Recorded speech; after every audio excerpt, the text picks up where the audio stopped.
अगर मैं कहूँ कि भारतीय कंस्ट्रक्शन सेक्टर में एक ऐसी कंपनी है जिसने 18 मंजिला इमारत, वो भी 3 बेसमेंट के साथ सिर्फ 5 महीने से भी कम वक्त में खड़ी कर दी, तो शायद किसी को विश्वास ना हो। बिल्कुल नहीं होगा। मतलब कंस्ट्रक्शन और रियल एस्टेट सुनते ही दिमाग में सबसे पहले डिले और धूल मिट्टी आती है।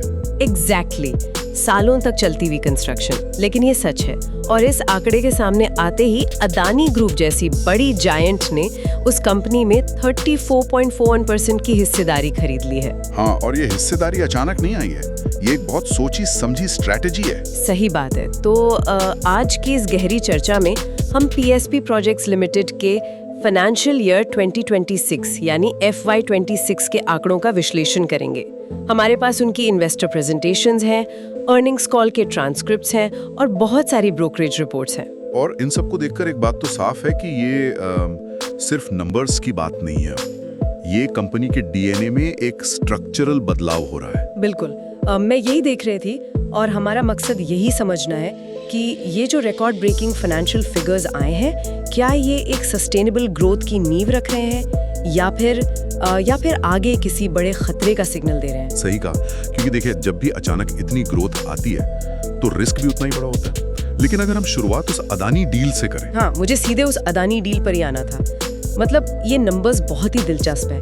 अदानी इंफ्रा ने पहले ओपन ऑफर से करीब 11.32% और फिर प्रोमोटर्स से सीधे खरीदकर 23.09% हिस्सेदारी ली। राइट, कुल मिलाकर 34.44%, जिसका मतलब है कि अब वो पीएसपी प्रोजेक्ट्स के को प्रोमोटर्स बन गए। और इसका सीधा असर उनके चौथी तिमाही यानी Q4 के रिजल्ट्स में दिख रहा है। मैंने फिगर्स देखे और वो किसी आम ईपीसी कंपनी के तो लग ही नहीं रहे थे।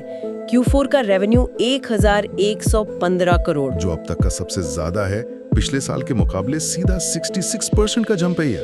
66% वायो जंप। और ऑर्डर बुक देखें तो वो 13,447 करोड़ तक पहुंच गई है। ये पिछले साल से 85% ज्यादा है। मतलब ये एकदम से एक अचानक आया विस्फोट लगता है। हाँ, पर ये विस्फोट जरूरी था। अगर आप इन नए ऑर्डर्स का ब्रेकअप देखें तो Q4 के नए ऑर्डर्स में 85% हिस्सा सिर्फ अदानी ग्रुप के प्रोजेक्ट्स का है। 85%, बाप रे। बिल्कुल, और टोटल ऑर्डर बुक का 67% हिस्सा अब अदानी से जुड़ा है, जिसमें वो अहमदाबाद का SVPI एयरपोर्ट डेवलपमेंट भी शामिल है। अच्छा। देखिए, अदानी ग्रुप का फंडा सिंपल है। उन्हें अगले कुछ सालों में लगभग $100 बिलियन का कैपेक्स यानी कैपिटल एक्सपेंडिचर करना है। राइट, उतना बड़ा इंफ्रास्ट्रक्चर बनाना है उन्हें। एग्जैक्टली। तो उन्हें एक ऐसी पार्टनर ईपीसी कंपनी चाहिए थी जिसकी एग्जीक्यूशन हिस्ट्री पर भरोसा हो। वो हर छोटे बड़े ठेकेदार पर डिपेंड नहीं रह सकते। ये तो अदानी का फायदा हो गया, लेकिन पीएसपी प्रोजेक्ट्स ने इतनी बड़ी हिस्सेदारी क्यों दे दी? इसको मैं ऐसे सोच रही थी कि जैसे आप एक आम साइकिल चला रहे हैं ठीक ठाक स्पीड में और अचानक किसी ने उसमें एक रॉकेट बूस्टर लगा दिया। हाँ, रॉकेट बूस्टर वाली एनालॉजी बिल्कुल फिट बैठती है यहाँ। पर क्या साइकिल का फ्रेम उस दबाव को झेल पाएगा?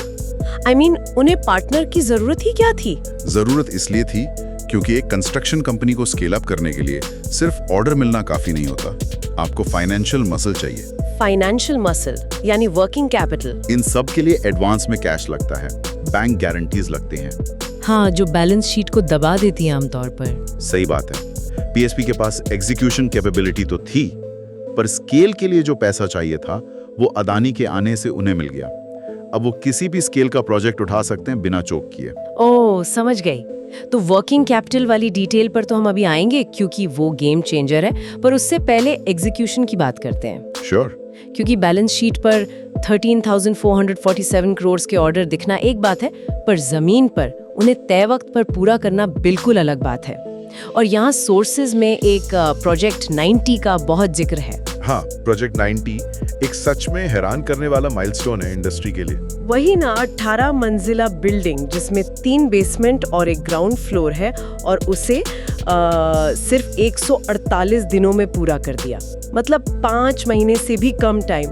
आमतौर पे तो यहाँ 2-3 साल लग जाते हैं एक बिल्डिंग बनने में। कम से कम 2-3 साल। लेकिन यहाँ जो जादू हुआ है वो प्रीकास्ट टेक्नोलॉजी की वजह से है। प्रीकास्ट, इसे थोड़ा समझाएंगे? देखिए, नॉर्मल कंस्ट्रक्शन में क्या होता है, साइट पर ही शटरिंग होती है, सरिया बांधा जाता है, फिर कंक्रीट डालते हैं, फिर उसके सूखने का इंतजार होता है। हाँ, और बारिश आ गई तो काम रुक जाता है। एग्जैक्टली। लेकिन प्रीकास्ट में क्या होता है कि पीएसपी ने सनन में अपनी एक बहुत बड़ी मैन्युफैक्चरिंग फैसिलिटी लगा रखी है। ये सब काम एक फैक्ट्री के अंदर कंट्रोल्ड एनवायरनमेंट में होता है। अच्छा, फैक्ट्री के अंदर। पर मेरे दिमाग में एक बहुत ही लाजमी सवाल आ रहा है यहाँ। अगर 18 मंजिलें इतनी स्पीड में बन रही हैं, तो क्वालिटी और सेफ्टी का क्या?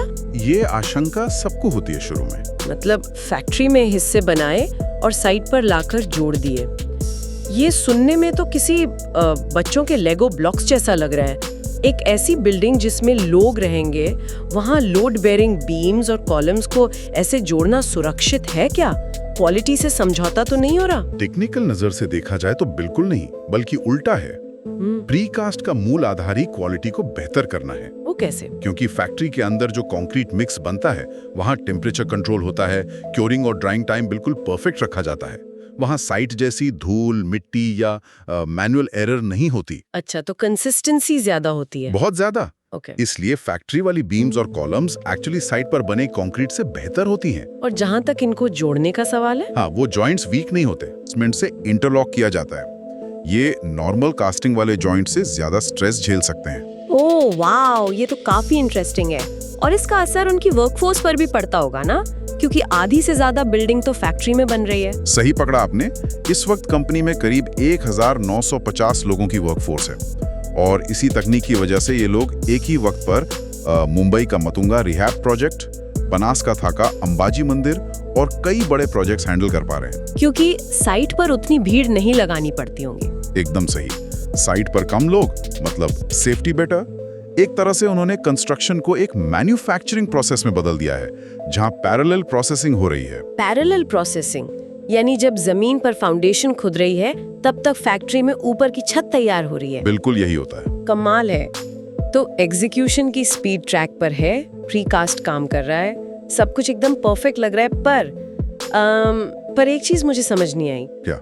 अगर रेवेन्यू और एग्जीक्यूशन इतना बढ़िया चल रहा है, तो उनके प्रॉफिट मार्जिन्स इतने खराब क्यों दिख रहे हैं? अच्छा, मार्जिन्स का इशू। हाँ, रिपोर्ट में मैंने देखा कि Q4 FY26 में उनका रिपोर्टेड नेट प्रॉफिट मार्जिन गिरकर सिर्फ 1.74% रह गया, जबकि पिछले साल 2.22% था, और ईबिटा मार्जिन भी 5.36% पर आ गया। ये बड़ा डिस्कनेक्ट है। ये डिस्कनेक्ट दरअसल कंस्ट्रक्शन इंडस्ट्री की एक बहुत ही पुरानी और दर्दनाक बीमारी की वजह से। पुरानी बीमारी? सरकारी ठेके। इस मार्जिन गिरावट के पीछे जो मेन कल्प्रिट है वो है काशी प्रोजेक्ट। अच्छा, काशी प्रोजेक्ट। हाँ, इस प्रोजेक्ट की वजह से उनको अपनी बुक्स में 29 करोड़ का एक ECL प्रोविजन लेना पड़ा, जिसे एक्सपेक्टेड क्रेडिट लॉस कहते हैं। Expected credit loss. तो इसकी वजह से सीधा नेट प्रॉफिट डेंट हो गया? बिल्कुल, इसी प्रोविजन की वजह से वो मार्जिन 1.74% दिख रहा है। इस ECL की मैकेनिक्स को थोड़ा विस्तार से समझते हैं। क्या इसका मतलब ये है कि ये 29 करोड़ पूरी तरह डूब गए हैं? नहीं, इंड IAS अकाउंटिंग स्टैंडर्ड्स के हिसाब से इसे प्रूडेंट अकाउंटिंग माना जाता है। इसका मतलब ये बिल्कुल नहीं है कि पैसा हमेशा के लिए डूब गया। तो फिर अकाउंटिंग में इसका क्या मतलब होता है? इसका मतलब ये होता है कि मैनेजमेंट को लग रहा है कि पेमेंट आने में बहुत लंबा वक्त लगेगा या कोई डिस्प्यूट है, तो टाइम वैल्यू ऑफ मनी खत्म हो जाएगी। अच्छा, सेफ साइड पर रहने के लिए। हाँ, फ्यूचर में झटका ना लगे, इसलिए वो आज ही इस नुकसान को बुक्स में रिकॉर्ड कर लेते हैं, बैलेंस शीट को ट्रांसपेरेंट रखने के लिए। ओह, मतलब बुक क्लीन कर रहे हैं। एग्जैक्टली। अगर हम इस एक बार के 29 करोड़ रुपए के लॉस को हटा दें, तो कंपनी का एडजस्टेड मार्जिन करीब 8.3% आता है, जो कि इस EPC सेक्टर में काफी स्वस्थ माना जाता है। राइट। पर सरकारी प्रोजेक्ट्स में पेमेंट फंसना तो पुरानी बात है।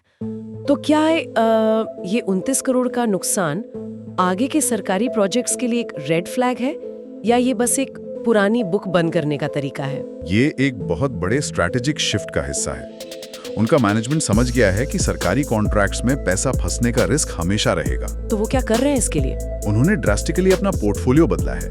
पहले उनकी ऑर्डर बुक में सरकारी प्रोजेक्ट्स का हिस्सा 43% होता था। 43% तो काफी बड़ा एक्सपोजर है।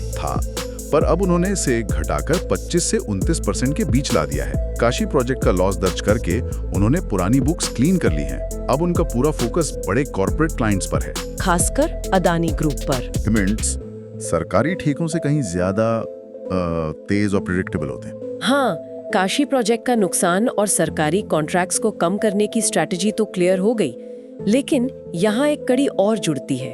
अडानी ग्रुप के आने से सिर्फ प्राइवेट ऑर्डर्स ही नहीं मिले, उनका पूरा वर्किंग कैपिटल स्ट्रक्चर ही बदल गया है। वही सबसे बड़ा गेम चेंजर है। राइट?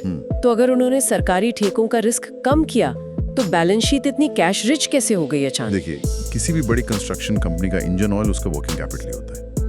ट्रेडिशनल मॉडल में क्या होता है कि ठेका मिलने पर लेबर और रॉ मटेरियल के लिए बैंक से महंगे शॉर्ट टर्म लोन लेने पड़ते हैं। हाँ, जिस पर भारी ब्याज लगता है। सही बात। पर अडानी के आने से सिस्टम बदल गया। पीएसपी प्रोजेक्ट्स को अडानी ग्रुप से 814 करोड़ रुपए का मोबिलाइजेशन एडवांस मिला है। 814 करोड़ का एडवांस? हाँ। इस भारी भरकम एडवांस ने बैंकों पर उनकी निर्भरता लगभग खत्म कर दी है। इसको मैं एक एनालॉजी से देखती हूँ। ये तो ऐसा हो गया कि आपके अमीर दोस्त ने आपको एक अनलिमिटेड क्रेडिट कार्ड दे दिया हो और उस पर कोई ब्याज भी ना हो। बैंकों के महंगे इंटरेस्ट से बचने का ये सबसे बढ़िया तरीका है। और इसका सीधा इम्पैक्ट कंपनी के कर्जे पर देखने को मिल रहा है। रिपोर्ट बताती है कि इस वक्त उन पर 317 करोड़ रुपए का ग्रॉस डेट है। और FY26 में उन्होंने इंटरेस्ट में भी तो करीब 45 करोड़ खर्च किए थे ना? बिल्कुल। और अब इसी 814 करोड़ रुपए के एडवांस की मदद से वो इस 317 करोड़ के कर्जे को पूरी तरह खत्म करना चाहते हैं। मैनेजमेंट का लक्ष्य है कि फाइनेंशियल ईयर 2027 के अंत तक या शायद आने वाले 2 क्वार्टर्स में ही कंपनी कंप्लीटली डेट फ्री हो जाए। Debt free? एक कंस्ट्रक्शन कंपनी का डेट फ्री होना तो काफी रेयर स्थिति होती है सेक्टर में। बहुत रेयर। पीएटी मार्जिन को बढ़ाएगा। मैनेजमेंट एक्सपेक्ट कर रहा है कि उनका पीएटी मार्जिन बढ़कर 4 से 5% की रेंज में पहुंच जाएगा। वाह! इस वर्किंग कैपिटल की आजादी से मैनेजमेंट का पूरा फोकस बैंक और लोन अप्रूवल से हटकर सिर्फ एग्जीक्यूशन पर रहेगा। सही कहा। ये एक बिल्कुल नए लेवल का फाइनेंशियल डिसिप्लिन ला रहा है कंपनी में। पर देखिए, इन सब चमकदार आंकड़ों के बीच एक अंधेरा कोना भी है जिस पर मार्केट की नजर बनी हुई है। आप कंसंट्रेशन रिस्क की बात कर रही हैं। हाँ, बिल्कुल। एग्जीक्यूशन ट्रैक पर है, बैलेंस शीट क्लीन है, सब सही है, पर फाइनेंस का मूल सिद्धांत तो डाइवर्सिफिकेशन होता है ना। और यहाँ उनका 67% ऑर्डर बुक सिर्फ एक ही क्लाइंट यानी अदानी ग्रुप के पास है। ये सच में एक दोधारी तलवार जैसी स्थिति है। वही ना, सारे अंडे एक ही टोकरी में डाल दिए। अगर ये टोकरी गिरी तो क्या होगा? जब एक ही क्लाइंट पर इतनी बड़ी निर्भरता होती है तो रिस्क का पैमाना क्या होता है यहाँ? देखिए, एक तरफ तो 67% ऑर्डर बुक एक स्ट्रॉन्ग क्लाइंट से आने का मतलब है रेवेन्यू विजिबिलिटी, आपको पता है पैसा आएगा। राइट। लेकिन दूसरी तरफ अगर कल को कोई मैक्रो इकोनॉमिक बदलाव आता है या अदानी ग्रुप की बिजनेस प्रायोरिटीज बदल जाती हैं, उनका कैपेक्स साइकिल डिले होता है, तो पीएसपी प्रोजेक्ट्स के पास उसे एब्जॉर्ब करने का कोई बड़ा बफर नहीं है अभी। मतलब उनकी पूरी पाइपलाइन सीधे अदानी की स्पीड से बंद गई है। हाँ, डायरेक्टली बंद गई है। और मार्केट इस कंसंट्रेशन रिस्क को बड़ी बारीकी से देख रहा है। उनका पीई रेशियो यानी प्राइस टू अर्निंग्स रेशियो 76.4 पर है, जबकि आम तौर पर ईपीसी सेक्टर में ये 15 से 20 के आसपास होता है। क्योंकि ये साइक्लिकल बिजनेस है, मार्जिन्स कम होते हैं। तो ये 76 का पी रेशियो तो काफी अत्यधिक महंगा प्रतीत होता है। मार्केट इस वैल्यूएशन पर कोई छोटी सी भी गलती माफ नहीं करेगा। बिल्कुल नहीं करेगा।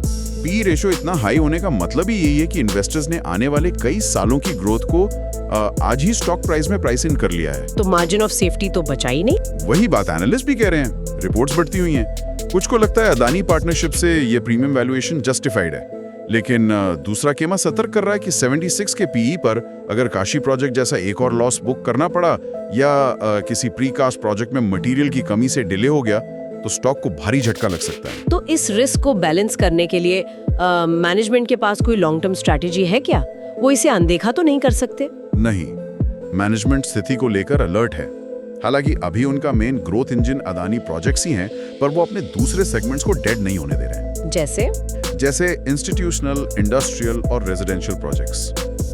उदाहरण के लिए गुजरात का नारायणपुरा स्पोर्ट्स कॉम्प्लेक्स या फिर उत्तर प्रदेश में चल रहे हैं उनके अन्य इंस्टीट्यूशनल प्रोजेक्ट्स। अच्छा, तो वहाँ बैलेंस बनाने की कोशिश है। हाँ, उनका प्लान है कि जैसे ही अदानी का ये इनिशियल कैपेक्स रश थोड़ा स्टेबलाइज होगा, वो बाकी क्लाइंट्स का अनुपात ऑर्डर बुक में वापस बढ़ाएंगे।